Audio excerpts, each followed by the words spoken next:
So it all started with a letter that I received in the mail.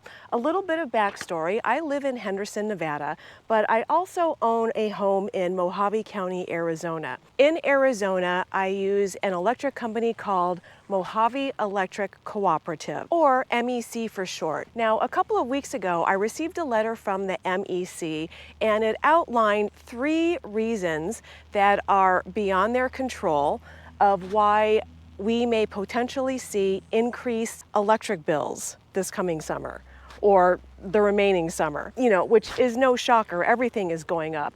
As an example, I went to Albertsons last week and I bought one of those in the fruit and vegetable section, one of those little bowls of prepared mixed fruit, like with blueberries, blackberries, and strawberries. And I go to the self-checkout to ring it up, and it was $12.99.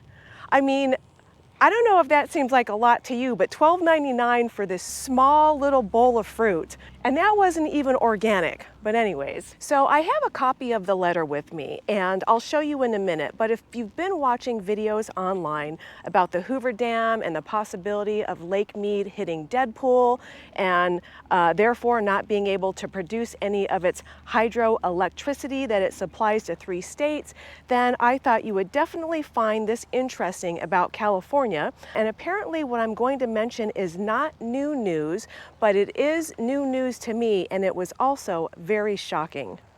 Here's the letter that I received, and the first reason why power costs might go up is no longer relevant because they did receive the part that they were waiting for. They're talking here about a natural gas turbine. They were waiting for the turbine to be replaced, but they did replace that already. The third reason it relates to the Federal Energy Regulatory Commission, or FERC as it's called. FERC has made an announcement, and FERC regulates all utilities across the country. They made an announcement that roughly 2/3 of the United States faces heightened risk of power outages this summer due to potential high temperatures and intermittent renewable energy issues. Okay, and on to reason number 2, which I'll uncover, and I'm going to read it for you. The shocking reason why our utility costs might go up, at least in Mojave County, Arizona, is state of California. It says recently, California energy officials warned of a 1,700 megawatt power shortfall this summer. And due to inconsistent transmission access policies, California has been known to steal power. Even MEC's already purchased power. If California's issues start negatively affecting other states, including Arizona and MEC, this could be a double whammy effect on power availability and costs. Okay, so California is stealing electricity? I mean, what exactly does that mean? And to put this into perspective, 1 megawatt can power 1,200 California homes if you measure them at regular energy use. Or it can power only 600 homes if you're measuring their energy use during the peak energy times. So if you take 1,700 megawatts times 1,200 homes, that comes to 2,040,000 potential homes that could be affected in California due to this energy shortfall. Now here at the bottom of the letter is a number for public affairs, so I'm going to give them a call and ask them a couple of questions just to find out exactly what they're talking about California stealing power. Thank you for calling Mojave Electric Cooperative. Hi, I was looking to be transferred to the Public Affairs Department. Speaking. My name is Liz, and I received a letter. One of the things that I read is it saying the state of California, their shortfalls, blah, blah, blah, that California has been known to steal power. So can you tell me, what does that mean?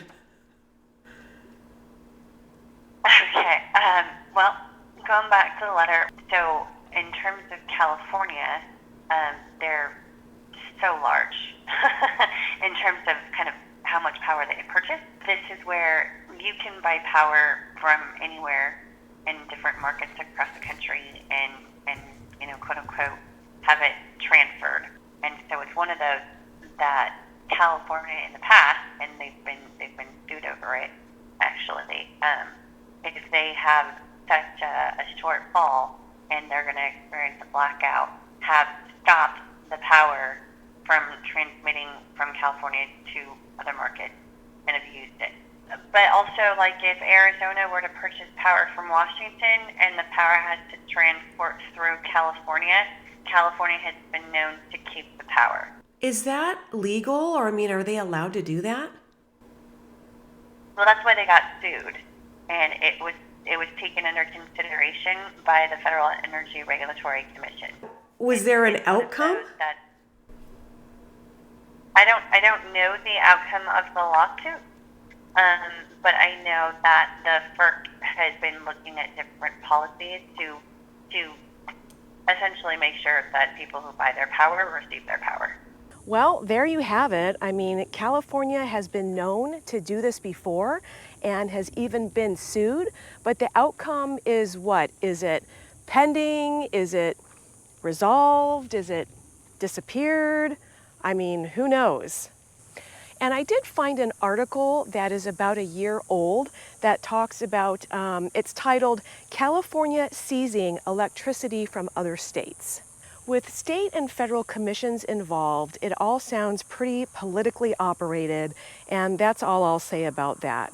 So back to Hoover Dam, about 50% of the hydroelectricity that's generated there goes to California anyways, so I don't think that there's any fear or thought about California hijacking power from Hoover Dam, and I haven't been able to find anything like that online anyways.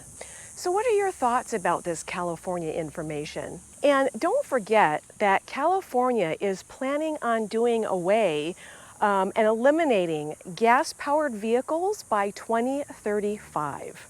So what will happen when current electricity demand increases and only compounds the current problem? And here's a news clip from just 1 month ago regarding potential energy shortages. And this clip is about 2 minutes long, so just bear with me.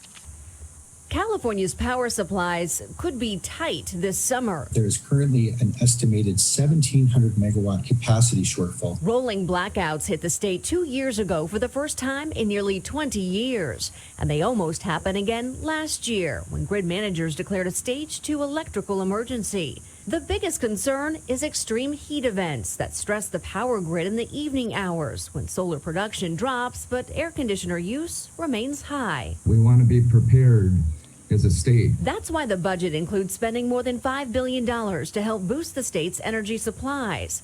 The plan calls for creating a new strategic electricity reliability reserve, an extra 5,000 megawatts of emergency power that can only be tapped when the grid runs dangerously low. Right, and where is this emergency energy supposed to come from? The reserve will include natural gas-powered generators, like these in Roseville, that can be quickly fired up. Additional electricity will come from older power plants that were scheduled to be decommissioned, but would now be used only during peak energy needs. Now, most of the additional new power will come from fossil fuels, which could impact air quality and the state's goals of reducing greenhouse gas emissions. Fossil fuels, as in coal. I mean, these are very concerning times, and I know that a lot of us are worried about a lot of things. And in the western states affected by heat and drought, you know, the loss of water and power is on a lot of people's minds. I mean, right up there with inflation and high gas prices. And this video is not meant to bag on California. I'm only sharing with you information that is already out there that a lot of you may not be aware of. So let me know in the comments below, were you aware of California being able to withhold energy for itself that was contracted to go to other states? I'd like to know your thoughts. And once again, thank you for watching. I'm Liz. I appreciate you being here, and I will see you again soon.